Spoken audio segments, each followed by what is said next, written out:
Bom, meus irmãos, nós vamos voltar então aqui à nossa segunda parte da nossa conversa. Nós estamos falando sobre a história da igreja e o momento inicial. Estamos falando ali dos primeiros séculos da igreja engatiana, a igreja embrionária, como que ela começou, sobre a característica do império. E nós estamos tendo aí o privilégio e aceitou o nosso convite, o irmão Renan, que é amigo nosso, irmão, obreiro do nosso ministério. Ele já participou também desse curso.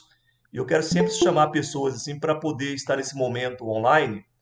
Às vezes presencial, tentei por acho que duas ou três vezes trazer um professor na aula presencial.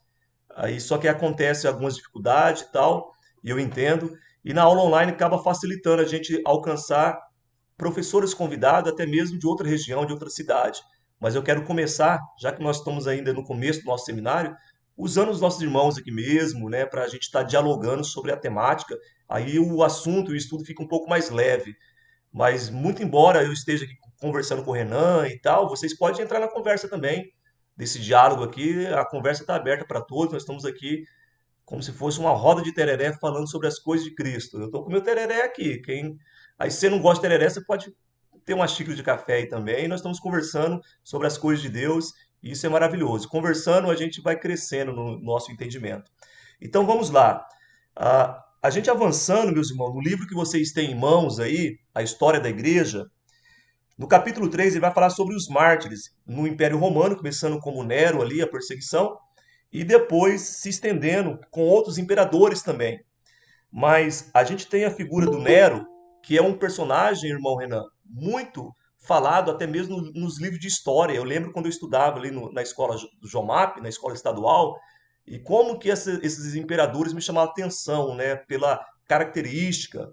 Eu me lembro no seminário quando falou sobre Hitler também, claro que num momento bem posterior, né, mas o modo que como que ele fez a sua história na humanidade marcante por maldade, por perseguição sobre os judeus, falando do Hitler. Mas aí a gente olha Nero também na história, a gente, puxa vida, como que levantou personagens assim, homens cruéis, né, que tiveram coragem de fazer tantas coisas terríveis. E quando nós falamos de Nero, o livro apresenta para nós aqui, Renan, que na verdade o Nero, no fim, olha só, no fim, em 58, o imperador era o Nero. Então, quando o Império Romano começou, não era Nero. Já no final, já da missão, do trabalho missionário, Paulo ali e Pedro, eles vão sofrer duramente uma perseguição que vai ser, na verdade, iniciada por Nero. Nero ele foi um homem louco, né? O imperador romano que ele se levantou ali e ele sendo, na verdade, um instrumento do diabo, porque é um homem perverso e ele acaba, né, Renan, culpando, porque houve um incêndio ali, ele acaba trazendo uma culpa para os cristãos. E sobre a questão do incêndio em Roma, a gente não sabe, né, Renan, se foi realmente Nero que botou fogo e depois colocou culpa nos cristãos, ou se foi algo acidental devido a características geográficas. Não é isso, Renan? Eu acho que seu microfone está desligado, Renan. Seu microfone está desligado. Vou desligar o meu para não dar É, interferência aqui. Pode falar. isso, agora eu liguei. É exatamente isso. Mas é fato, registro histórico, que Nero já tinha. Por que se levantou essa hipótese do próprio imperador? E essa hipótese não foi levantada por cristãos, foi levantada pelo próprio povo romano, porque antes do incêndio, Nero já tinha a intenção de usar, de modificar ali as construções e a arquitetura de Roma, né? Então, depois do incêndio, que durou mais ou menos uns 10 anos, 10 anos, ó, 10 dias mais ou menos, o incêndio durou e aí uma semana, na verdade, durou 10 quarteirões foram queimados. Só para deixar claro. Por mais ou menos uma semana, queimou uns 10 quarteirões de Roma, sendo que Roma tinha 14 quarteirões, né? Mais ou menos. Então, depois desse incêndio, Nero pega e muda a arquitetura de Roma, assim como ele queria, né? Então, por isso que é muito forte essa tese, de que foi Nero mesmo que pôs fogo e depois arrumou um bode expiatório, sendo bode expiatório os cristãos. Porque os próprios romanos ali, né, Renan, eles queriam, na verdade, Tá fechado seu microfone. agora é eu, a gente empolga aqui, porque É, assim, os próprios romanos, eles queriam uma resposta e queriam um culpado. E começou, na verdade, um zum zum zum ali, que Nero, na sua loucura, tivesse colocado fogo em Roma. Então Nero também ele cria um escudo de defesa e ele arruma, na verdade, o bode expiatório, porque há essa linha, né, de entendimento que Nero ele queria trazer ali uma reforma estrutural em Roma, e existia também, na verdade, uma outra linha que alguns pesquisadores entendem que pode também ter sido que o fogo foi acidental. Então a gente tem essas duas linhas, né? Muitos acreditam que Nero botou fogo e depois colocou a culpa nos cristãos, e outros acreditam que foi acidental devido às casas ser muito colada e o material que elas eram construídas serviria então ali de combustível para se propagar o incêndio. Agora o que chama muita atenção e que Nero ele se apoiou é que na comunidade cristã, os crentes ali, o fogo praticamente não atingiu, né, Renan? Então, o fogo não alcança os irmãos como um livramento divino, e Nero, então, é ele isso. fica mais encapetado, né? Foi. Então, aí a gente para pensar se foi ou não livramento, né? Mas Deus sabe, né? Ele é senhor da história, porque realmente os cristãos acabou não sendo atingidos pelo fogo, mas isso aí foi uma deixa para o imperador colocar a culpa sobre os cristãos. Você não tá vendo? Ó, o bairro deles não pegou fogo, foram eles que colocaram fogo em Roma.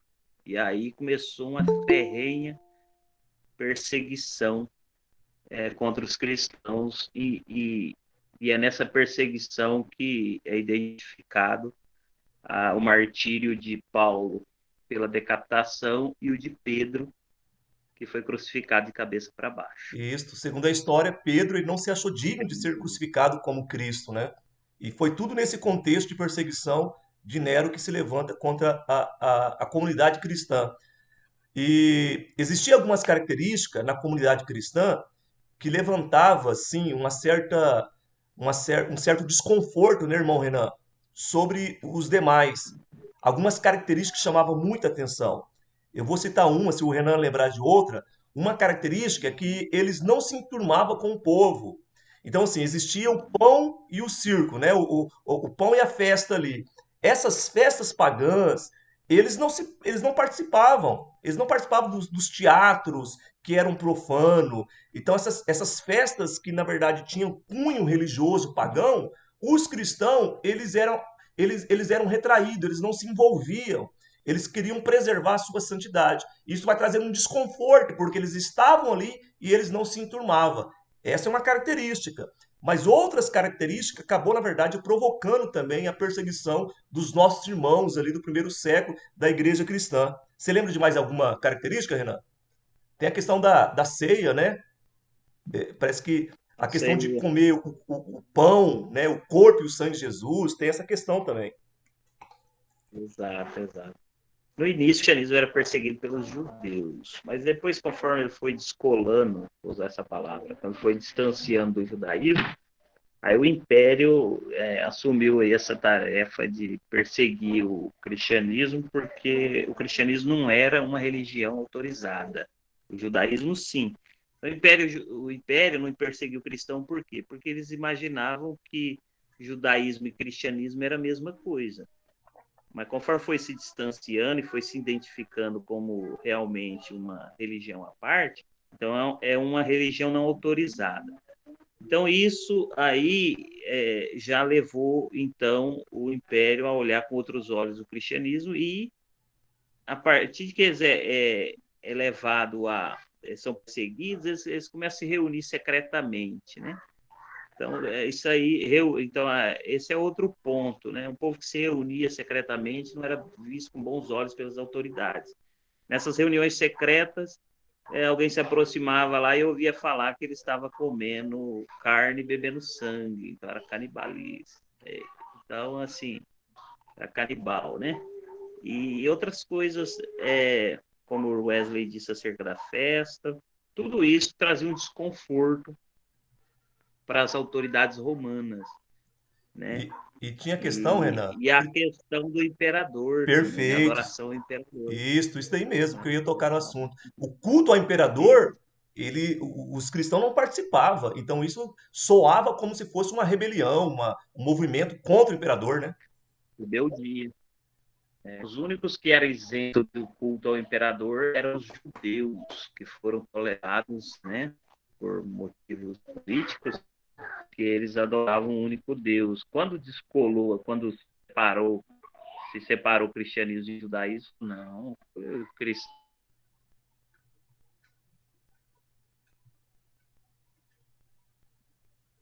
deve adorar o imperador. E isso, no caso, o cristianismo, né, e a adoração unicamente a Deus, e levou, esse foi mais um dos motivos que levou eles a serem perseguidos.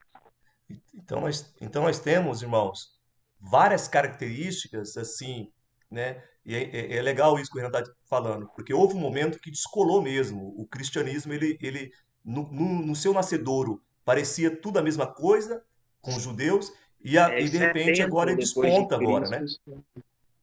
Ele desponta, na verdade, isso, com um novo grupo, né? Pode falar, Renan.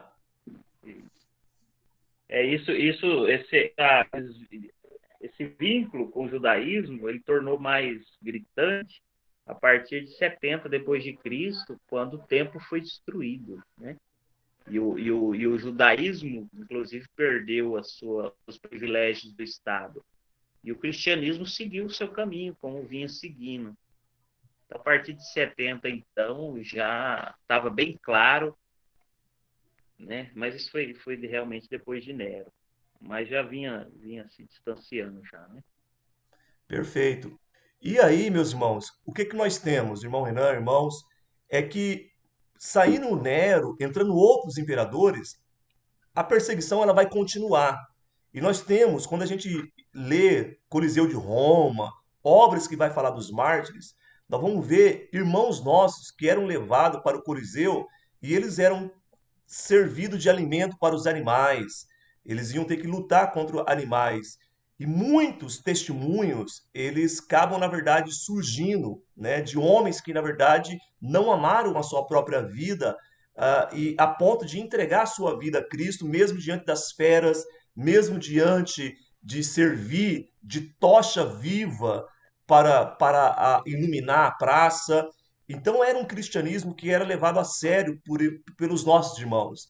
E a gente vê hoje, fazendo uma aplicação, né, por tantas poucas coisas que acontecem nas nossas vidas, e a gente vê pessoas desanimando, abandonando a fé, e nós olhamos para a história, e isso traz uma certa vergonha, porque os nossos irmãos, hoje, nós vivemos, como o sangue caiu na terra e frutificou. Então, sangue dos nossos irmãos foram derramados no passado. Muitos irmãos serviram de alimento para os animais, eles serviram de espetáculo. E esses homens, a terra não era digno, né? Eram homens santos, mulheres santas, famílias inteiras que foram ali dizimadas em nome da fé. E o cristianismo, a gente percebe hoje que muitas vezes não é levado a sério pelas pessoas. Então, depois da destruição do templo e surgindo outros imperadores ali, a gente vai ver que a perseguição ela vai se intensificar, ora, e de repente parece que está tudo bem, de repente levanta outro imperador querendo culto para si e os nossos irmãos sendo perseguidos novamente. No nosso livro aqui, meus irmãos, no ponto 3.2.2, os mártires cristãos, eles vai falar de uma pessoa chamada Inácio, que viveu ali até o ano 107 depois de Cristo. Quem foi Inácio? Bispo de Antioquia, lá da Síria, durante a viagem de Roma, foi preso e lançado às feras do anfiteatro romano no ano 108 ou 110, durante o reinado de Trajano. Então nós temos agora Trajano e nós temos aqui a exemplo, só pensei um exemplo aqui, Inácio sendo oferecido às feras, e assim tanto outros homens que foram, na verdade, servindo de mártir, de espetáculos, né? Homens que foram, tiveram a vida ceifada por amor a Cristo. Então começa com Estevão e continua então essa perseguição, né, irmão Renan? Exatamente. Exatamente. Ali em Roma foi algo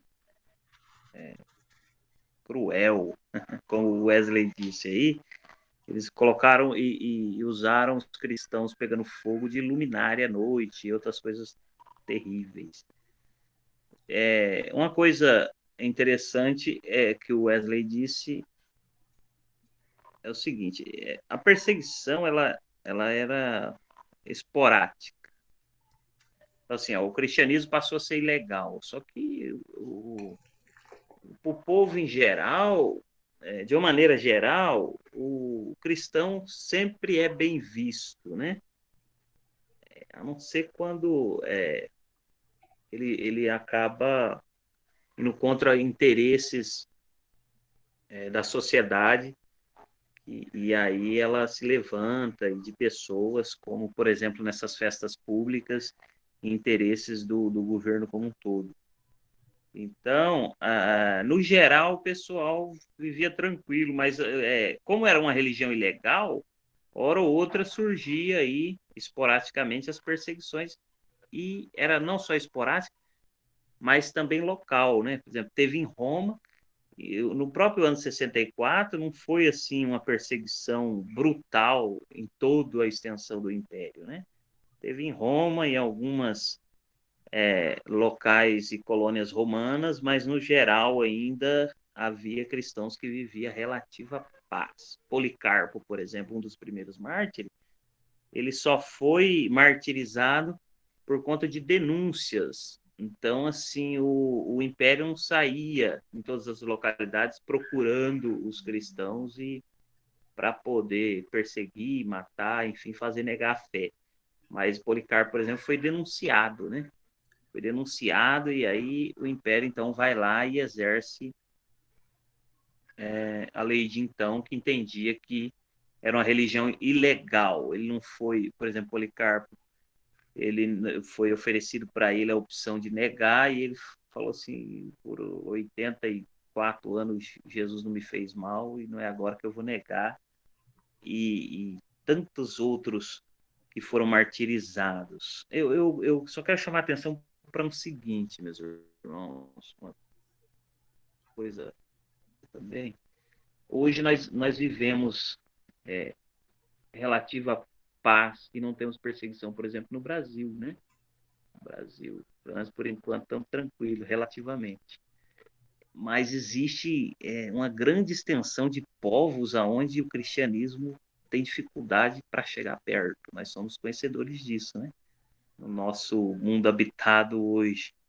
Então, em regimes totalitários, islâmicos, as Coreias da vida e as Chinas da vida, onde, né, não muito tempo atrás, igrejas estavam sendo queimadas e ainda o cristianismo. Então, assim, a perseguição ela é uma parte intrínseca da história da igreja mesmo.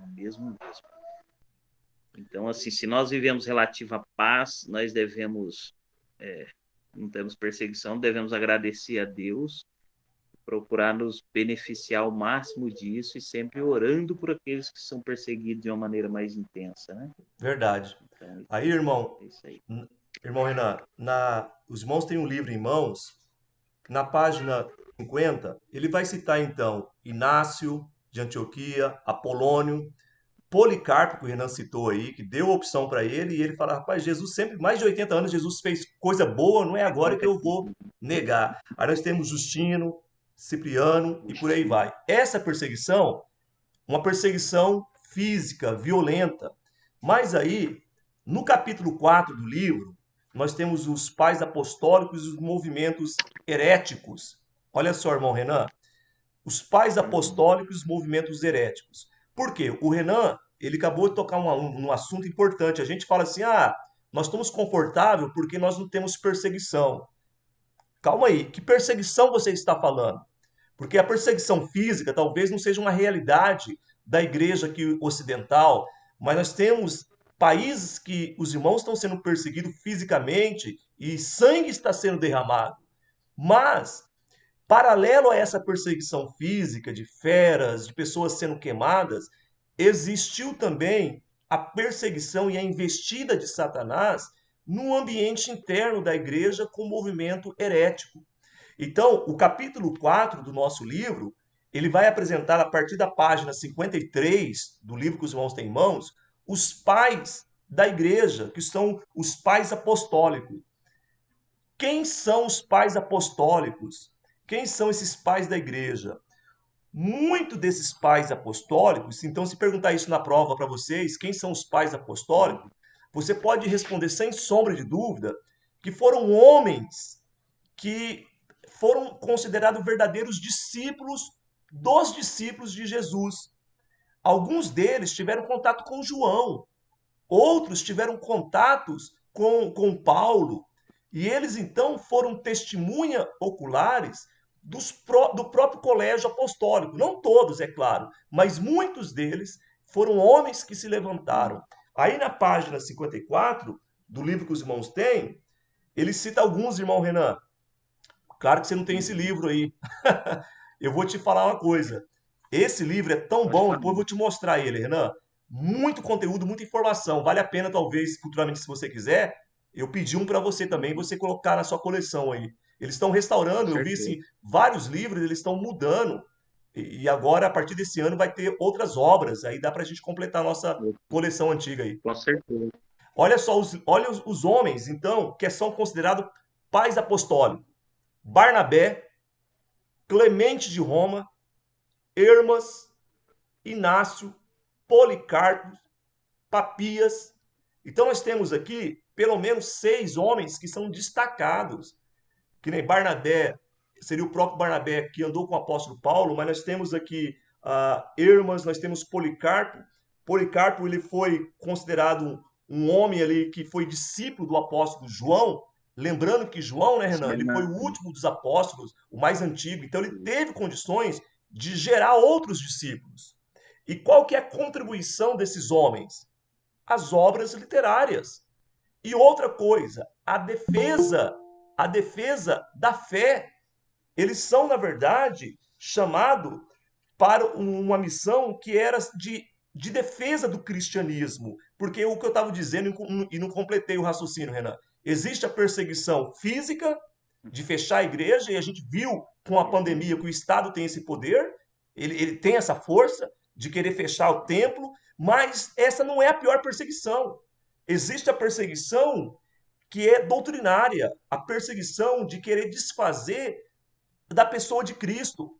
E esses homens, os pais apostólicos, eles vão levantar em defesa disso também, de preservar a saúde do cristianismo, a divindade de Cristo, a trindade. E esses homens eles vão levantar como se fosse instrumento de Deus para fazer essa defesa também dessa perseguição de homens que se levantavam em nome de Deus, mas estavam, na verdade, trazendo uma contribuição negativa, estava desconstruindo a fé, desconstruindo aquilo que os apóstolos, o colégio apostólico, eles levaram adiante. E agora os pais apostólicos, discípulos dos discípulos, eles se levantam para defender as principais doutrinas que, na verdade, é a espinha dorsal, né, a coluna do cristianismo que não poderia ser tocado. Então a gente tem assim vários movimentos, irmão Renan, hereges que se levanta já no começo dessa igreja antiga, esse período antigo, principalmente para atacar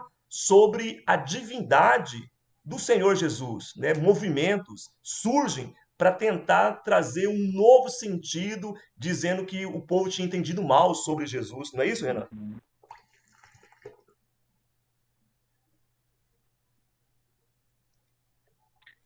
É isso mesmo.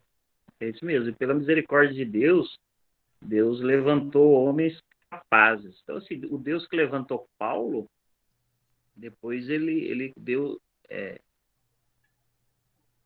por maior que tenha sido Paulo, né? Com todo respeito a Paulo. o cristianismo está fundamentado em Jesus, né? Então depois Deus levanta outras pessoas para dar continuidade e resposta ao mundo de então, um mundo que agora não tem mais Paulo, mas continua com desafios ainda dos tempos de Paulo e outros desafios que vai surgindo, como por exemplo surgiu o desafio da perseguição do Império, né? Já no final da vida de Paulo, que ele foi martirizado por esse império e segue, né? E aí as heresias, quando os irmãos lêem lá Atos 20, Paulo se despedindo da igreja de Éfeso, falando que vai surgir, né, a perseguição de fora, mas vai levantar gente dentre eles mesmos, né, lobos que vai se arremeter contra a igreja. Então, Paulo falando ali das heresias que viriam de fora, viriam de dentro da igreja.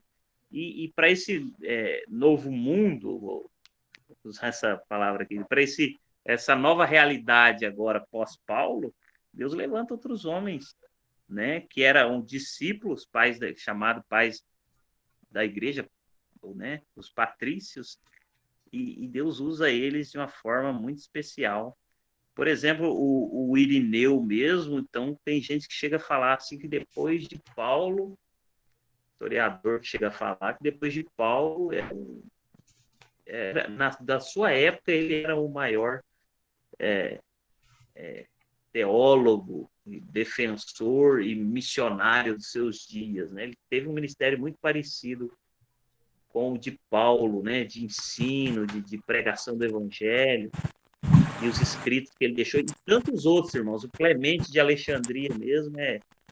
Então, assim, quando vocês forem ler sobre esses homens, nós vamos perceber uma fé muito intensa, um compromisso e um zelo muito grande pelo Evangelho de Jesus Cristo. Homens de mentes brilhantes, por exemplo, como o Clemente, o próprio Irineu, outros homens familiarizados com a cultura, com a filosofia do seu tempo, e que encontraram no Evangelho a salvação e que usaram toda a capacidade que Deus lhes deu para poder fazer a obra de Deus e dar resposta ao cristianismo, através deles, trazendo a resposta para um novo momento que a igreja estava enfrentando.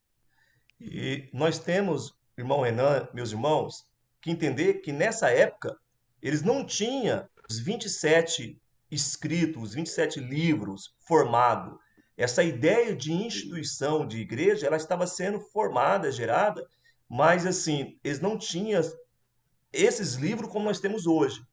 E esses homens que o Renan está citando, que eu mencionei para vocês, eles se levantam também como escritores. Escritores. Então nós temos obras desses homens que serviu e que serve hoje como pesquisa.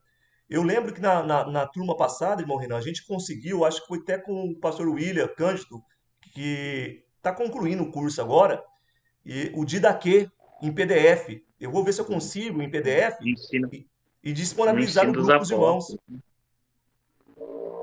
Então nós temos várias obras E, que foram escritas, né, em defesa. Por quê? Movimento como o movimento do gnosticismo, que falava que Jesus ele não veio de modo real, mas que ele foi apenas um fantasma, que ele não foi crucificado, mas que ele veio apenas num corpo espiritual.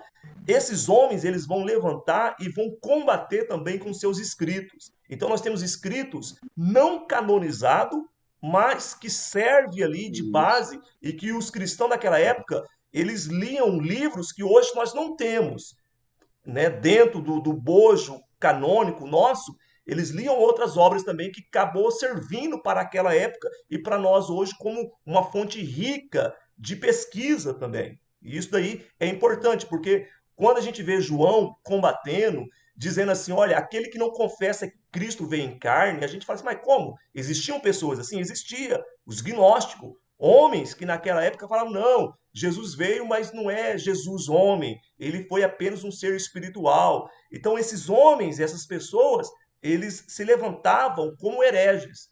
E Deus levantou não somente o colégio apostólico, mas também outros homens, como foi citado aqui pelo irmão Renan, para servir de instrumento ali, né? E defender defender o cristianismo. E isso daí é importante, né? A luta de preservar a pureza do cristianismo contra as heresias e as aberrações doutrinárias que existiam naquela época, como existe também nos dias de hoje.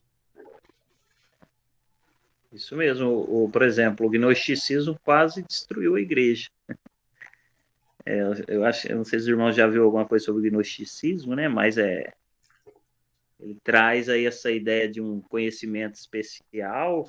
E a questão que eu quero levantar é que a igreja estava enveredando toda para isso daí. E quem Deus usa num primeiro momento, com muita maestria para poder combater eles, é o Irineu. O Irineu, que deixou muitos escritos, escreveu muito, e né, ele escreveu, se não me engano, um livro Contra as Heresias, um livro de Irineu, e é fantástico aí todo o trabalho que ele e outros depois dele também.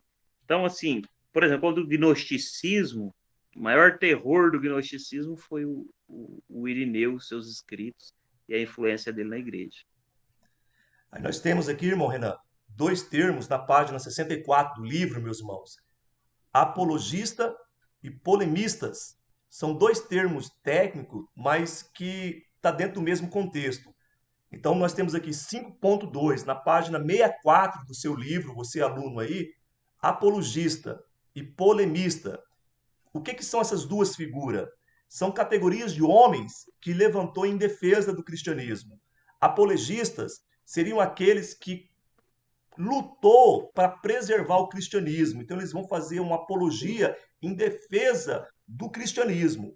Aí os polemistas é a mesma categoria, mas são homens que se levantou dentro da sua comunidade para combater as aberrações doutrinárias internas. Então nós temos homens que levantou para defender o cristianismo, que foram grandes vozes, mas nós tivemos pessoas que levantou dentro da sua comunidade para corrigir as distorções doutrinárias, os polemistas.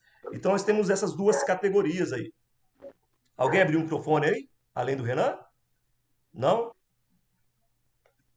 Aí, irmão Renan, nós temos como resultado desse movimento de perseguição interna e Deus levantando esses homens, nós vamos ter a questão dos concílios, as reuniões que foram estabelecidas para tentar ali padronizar.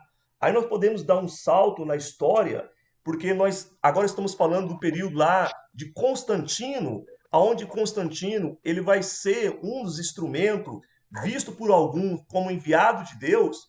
Eu salvo engano, o Renan me corrija, mas eu acho que está até lá presente no nosso livro, não sei qual dos dois livros que eu tenho aqui agora, né? Mas Eusébio, ele vai ver a figura de Constantino como um homem enviado por Deus. Eu acho que Eusébio de Cesareia tinha esse pensamento. Outros falavam que a conversão de Constantino, não, foi um homem que estava fazendo uso da religião para se promover. Mas o fato é que a partir desse período de Constantino ali e outros homens que Deus vai usar, o cristianismo agora ele vai ser assim de certo modo tolerado e visto ali como uma religião do império, fazendo com que pessoas que são pagãos viessem agora para o cristianismo sem desfrutar de uma conversão verdadeira. Então o pagão ele vem e fala: poxa, o imperador agora ele é cristão, irmão Renan. O que eu vou fazer? Eu vou também me fazer parte dessa família cristã só de fachada para que eu possa viver bem com o império. E isso acabou trazendo um efeito negativo, que é os pagãos trazendo seus deuses e seus costumes para dentro do cristianismo. E aí a gente sabe o que aconteceu com a história, né? Essa mistura, esse sincretismo religioso. Você vem como está e fica como está, não tem mudança, e você traz as suas manias pecaminosas e acaba isso trazendo uma contaminação para o cristianismo, onde nós vamos ter movimentos, homens que vão se levantar e vão bradar contra, né, esse movimento que aparentemente era satisfatório, mas os mais sensíveis estavam vendo ali, na verdade, uma contaminação espiritual no seio da igreja, da comunidade cristã. Não é isso, irmão Renan? Exatamente. A conversão, a experiência de Constantino, ela é possível que seja legítima, né? Da conversão, a experiência dele com Deus. É possível. Se é possível que seja legítima, eu sou tendencioso a acreditar que ela é real. Porque antes de duvidar, eu creio. Eu pessoalmente acredito, e muitos historiadores acreditam, então eu acredito junto com eles. Eu acredito que a experiência de Constantino com o cristianismo foi legítima. Eu acredito que Deus se revelou a ele. Eu acredito que Deus queria conceder um fôlego à igreja. Eu acredito. Agora a questão é até onde ele se aprofundou, Constantino se aprofundou na sua fé é outra coisa, né? Então, assim, a experiência dele com Deus, eu acredito que foi legítima. Agora, até onde ele levou a sério essa experiência, esse contato, até a profundidade dessa conversão dele, essa é a grande questão. Ele terminou seus dias, por exemplo, crendo no arianismo, Constantino, né? Ele foi batizado um pouco antes de morrer pelo um ariano, né? Que, que é uma heresia, né? Que surgiu na igreja aí, os Isso, Renan. ariano, né? Então, o que que acontece? Eu acredito, sim. Agora, até onde ele foi nessa conversão, é só Deus que... até onde ele aprofundou na sua fé, é só Deus que sabe, né? Agora, a questão é a seguinte. Eu acredito também que Deus queria dar um alívio para o povo. A partir de Constantino, no Edito de Milão, em 313, ele tirou a ilegalidade do cristianismo. Então, a partir daquele momento, o cristianismo de 313, o cristianismo não era mais ilegal. Isso foi um avanço, assim, foi significativo para a igreja, né? Então, não era mais ilegal. Então, a igreja passou a poder cultuar a Deus com liberdade, mas não foi só isso. Porque também nessa conversão do Constantino, por que se duvida? Porque o Constantino ele usou do cristianismo para alcançar muitos dos seus propósitos, né? Essa é a grande verdade. Ele usou o cristianismo na questão da unificação do império. Então é o seguinte, o pessoal perseguindo, e quanto mais persegue, mais cresce a igreja. E, de repente, é uma grande multidão que é cristão, e ele viu aí uma oportunidade para poder unificar, ele estava guerreando para poder governar sobre todo o Império Romano. Ele, depois que assume o Império, ele desfaz a tetrarquia que havia antes dele, que era 4 imperadores antes dele que governava. Aí ele falou, não, agora é só um imperador, é só eu que vou governar. E ele usa para isso tudo o cristianismo. Mas com isso também o cristianismo passou a desfrutar de muitos privilégios do Estado, doações do Estado para a igreja, para a construção de templos, Perfeito, e isso mesmo. absolvição e etc. A questão dos impostos, né, que acabou, na verdade, parte sendo beneficiada para a construção de templo. Aí, meus irmãos, na página 70 do livro, vocês têm em mãos aí, eu achei a parte que eu queria destacar para vocês aqui, que é importante, olha só, porque ele vai falar sobre Constantino, a sua conversão como uma manobra política e tal, mas aí nós temos na página 70, no penúltimo parágrafo, dizendo assim, irmão Renan, ó, Eusébio de Cesareia viu em Constantino a oportunidade para os cristãos pregarem publicamente e para a igreja se desenvolver em paz. No entanto, Constantino submeteu os bispos cristãos, que eram praticamente seus funcionários, e começou a interferir nas questões teológicas da igreja. É aí que começa o problema, né, Renan? Porque, por um lado, Eusébio de Cesareia Interferência. consegue ver como bênção o alívio momentâneo de perseguição. Por outro lado, Constantino, ele começa a ver os bispos como funcionário e ele vai meter o dedo em questões teológicas. O Renan já disse aqui, em um momento anterior agora, falando sobre Ário. Levanta um personagem, um bispo, um homem chamado Ário, e Ário ele vem com um pensamento totalmente antibíblico.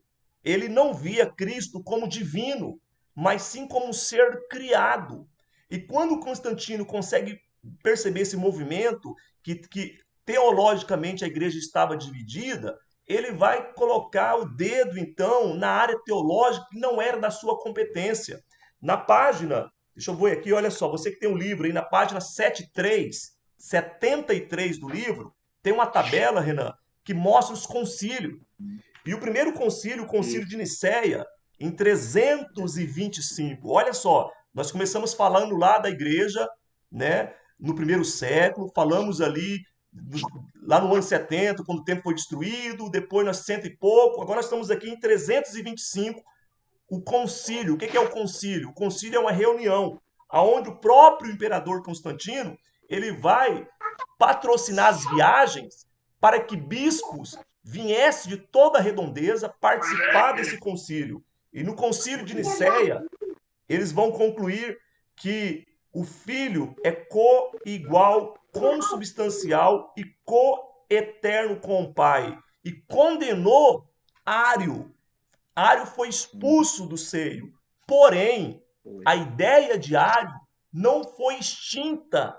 Ela ainda ficou ainda o rabisco, e o Renan até falou com bastante propriedade. O próprio Constantino, ele era tendencioso ao arianismo. O arianismo ele vê Jesus como um ser criado e não como Deus criador. E Ário, sendo bispo, nesse concílio de Nicéia, não prevaleceu, mas muitos ainda ficou com a sementinha do arianismo no coração, não é isso, Renan? É isso mesmo. O Constantino via no arianismo um evangelho mais aceitável para a alta sociedade e a mente mais intelectual dos seus dias. Essa é a verdade, né? Então, assim, o evangelho ele é loucura para o grego, lembra Paulo falando? É loucura o Deus se fazer carne. Então, para responder todas essas questões que muitas das vezes só encontra resposta na fé, a razão não responde, questões como a natureza de Cristo, a divindade de Cristo, que gerou tanta heresia e debate na igreja, o arianismo, para ele, era um evangelho assim mais aceitável. Então, ele tendia para o lado do arianismo. Então, assim, ele exercia uma grande influência. Ele colocou ali, esse primeiro grande concílio universal em 325, em Nicéia, ele foi convocado por ele financiou a viagem dos bispos das várias regiões do Império para aquela região ali, e só que é o seguinte, ainda a igreja exercia ainda certa autoridade, porque apesar do imperador ainda ser tendencioso ao arianismo, a igreja ainda com, se eu não falho a memória, que Atanásio é o grande protagonista desse debate todo aí. Então com Atanásio é uma mente muito brilhante ali e eles conseguem ali então condenar a ideia do arianismo, que foi importante, foi significativo nesse concílio vencer o arianismo, mas o arianismo ainda, Agostinho depois, ainda em 380 alguma coisa, ainda combateu o arianismo. 400 e pouco, Isso. Agostinho. Porque aí nós vamos ter outros concílios que vão tratar sobre a Trindade. Os concílios, então, você tem que guardar para você, se alguém perguntar, o que são os concílios? Foram, na verdade, assembleias, reuniões, onde eles discutiam pontos difíceis da teologia, pontos teológicos difíceis. Dentre, dentre essas questões, esses pontos, nós temos o arianismo, nós temos a questão da Trindade. Então, houve vários momentos na história. Nós temos lá, olha só, o concílio depois de Constantinopla, em 381, o concílio lá em Efésios, 431, o de Calcedônia, 451, e por aí vai, várias reuniões que tratam de assuntos que hoje muitas vezes as pessoas querem debater. Tem pessoas hoje que eles querem, na verdade, falar sobre a Trindade e eles querem trazer uma explicação, e a gente sabe que são pontos difíceis, mas nós temos homens que discutiu isso no passado, e hoje nós abraçamos pela fé e sabemos que esses pontos difíceis, não adianta você, como aluno de teologia, querer debater, querer discutir e ser o dono da razão, porque a gente percebe aqui uma problemática na discussão ao longo dos séculos, ao longo dos séculos. Nós temos aí, um pouco mais adiante, na página 75, os pais pós-niceno, ou seja, após o concílio de Nicéia, nós temos alguns personagens. Em 333 a 394, surgiu um bispo de Milão chamado Ambrósio. Quem foi Ambrósio? Ele veio de uma família nobre e ele ali, na verdade, ele vai se levantar como um grande homem que depois o próprio Agostinho, que o Renan citou aí, ele vai ser influenciado por Ambrósio, pelo próprio Ambrósio aí. Agostinho lá, 354, 430 depois de Cristo, ele vai ser um homem ali, na verdade, uma mente brilhante, que ele vai se levantar também como um grande teólogo dentro do cristianismo. Então a gente consegue ver esses personagens vultos dentro da teologia que se levantou, a qual hoje nós temos uma teologia, uma base, graças às discussões que aconteceu lá no passado, né? Quando se fala de Agostinho, Renan, nós temos algumas obras, Confissões de Agostinho, né? E a gente percebe que, na verdade, Agostinho, ele foi um personagem ali, um homem assim que no começo ele era um homem totalmente profano, um homem que não tinha nada de Deus e de repente ele tem um encontro com Deus. Ele ouve o chamado de Deus. Existe uma lenda sobre a conversão dele, como que aconteceu, que ele ouviu uma voz, né? Mas ele, na verdade, se levanta agora para trazer a teologia de modo sistematizado, né? Uma mente que vai pensar um pouco mais sobre os pontos difíceis da teologia. É, o Agostinho é considerado. Não sei se o Wesley vai prosseguir, não, né? Pode falar, Renan. O Agostinho é considerado não só pelos cristãos, mas por exemplo, pela filosofia, ele é considerado um dos grandes filósofos da era medieval. Ele está ali junto com Tomás de Aquino. Isso eu estou falando em estudo secular. Os caras têm que se dobrar a mente que Deus levantou esse camarada. Então, assim, ele deixou muitos escritos, ele influenciou muito a igreja. Só que é o seguinte, ele foi muito influenciado pelo Ambrósio. Tem uma história interessante também, eu não vou gastar o nosso tempo aqui, mas é muito empolgante os irmãos estudarem tudo isso. Ô, Renan, Então, já Agostinho apitou é para mim aqui especial. também que o tempo está acabando. Mas aí, o que eu vou fazer? Eu lembro que quando eu estava estudando isso na turma passada, sobre a história da igreja, tem os irmãos da Igreja Batista de Campo Grande. Eles fizeram uma série de vídeos e eu vou soltar aos poucos esse vídeo no grupo e eu sugiro que você assista. Eu vou colocar hoje ainda o primeiro vídeo. Tudo isso que nós falamos, é claro que nós fomos pensando aqui alguns pontos, eu e o Renan, mas ali ele vai mostrar também, assim, com alguns efeitos e a coisa assim, muito bem feita e vai trazer mais entendimento à sua leitura, né, dessa primeira fase da igreja no momento antigo ali. Só para finalizar, a gente sabe que houve também, Renan, nesse momento de heresias, pessoas que tentou, na verdade, se preservar e eles fugiram para as montanhas, fugiram para os desertos a fim de preservar a sua vida, onde começam a surgir os monges, né, Renan?